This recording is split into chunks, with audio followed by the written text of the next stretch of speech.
Plusieurs mois déjà que le gouvernement, après sa tournée explicative sur les réelles causes de la flambée des prix de produits de première nécessité, de la cherté de la vie en général, a promis au peuple béninois alléger sa souffrance par diverses mesures. Malheureusement, jusque-là, rien n'a apparemment changé. Bien au contraire, la crise semble se généraliser et aucune couche n'épargne désormais à la morosité actuelle. Dans le rang des conducteurs de taxi-moto, la crise se fait sentir, surtout avec l'effectif pléthorique des conducteurs. La cherté de la vie, c'est partout, dans tous les domaines. Même si tu es artisan, ou soit tu es particulier, tu dois sentir. Pourquoi je dis ça?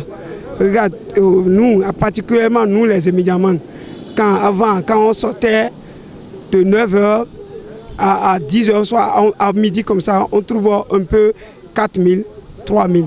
Et maintenant, tu vas conduire jusqu'à 9h, à midi, tu ne vas pas encore trouver au moins 2 000 francs. Je dis 2 000 francs. Pourquoi? Il y a beaucoup de personnes qui sont en train de conduire. C'est à cause de quoi? À cause de pauvreté. C'est à cause de pauvreté qu'il y a beaucoup de personnes qui sont en train de conduire.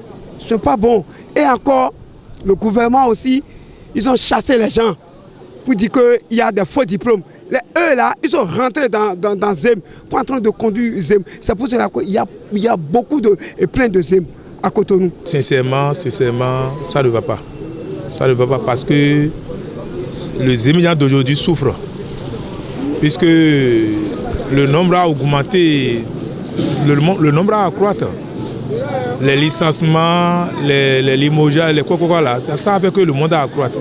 Si nous prenons le cas des cheminots, les 395 qu'on vient de licencier, tout ce monde-là vont faire quoi si ce n'est pas les émigrants? Les ceux de la Sonacop d'hier, qu'on a Maroc Militari suspendu, tout ce monde-là, ils font quoi aujourd'hui? C'est les mêmes émigrants. Donc les émigrants aujourd'hui, ils souffrent dans sa chair. L'augmentation quotidienne de l'effectif des conducteurs de taxi-moto, ajoutée à la cherté de la vie, affaiblit davantage leurs revenus journaliers. Difficile parfois d'avoir accès aux 2 repas quotidiens. On est obligé de remanier notre budget.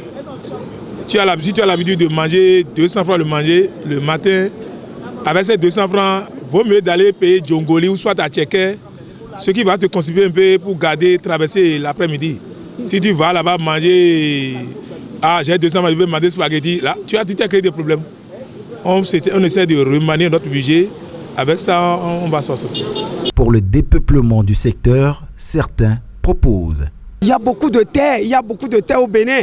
Par exemple, les gens qui sont, supposons, à Didja, ou soit à Gbanizou, ou soit à Zogodomé, les gens sont venus ici pour en train de conduire ZEM. Pourquoi? Ils ont dit que quand tu voudrais cultiver, ça, tu vas trouver beaucoup de difficultés avant de trouver quelque chose.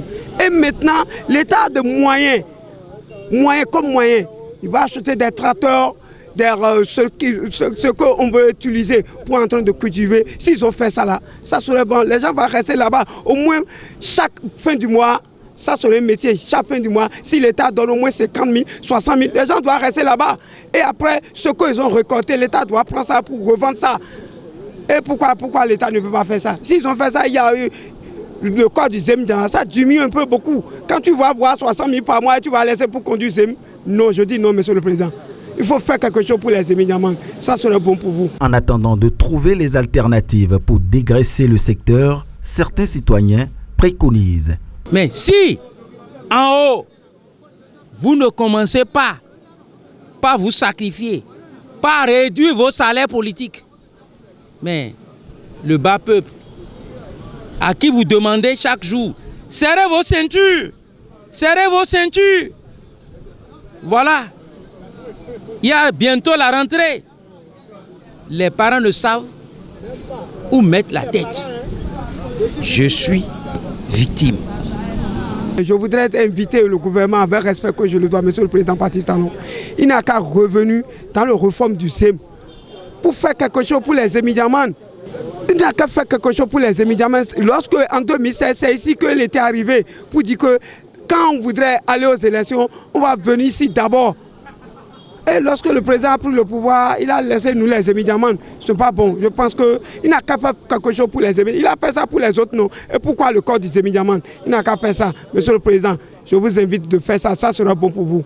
Espérons que ces appels touchent les cœurs des dirigeants pour non seulement le soulagement des conducteurs de taxi-moto, mais du peuple béninois en général.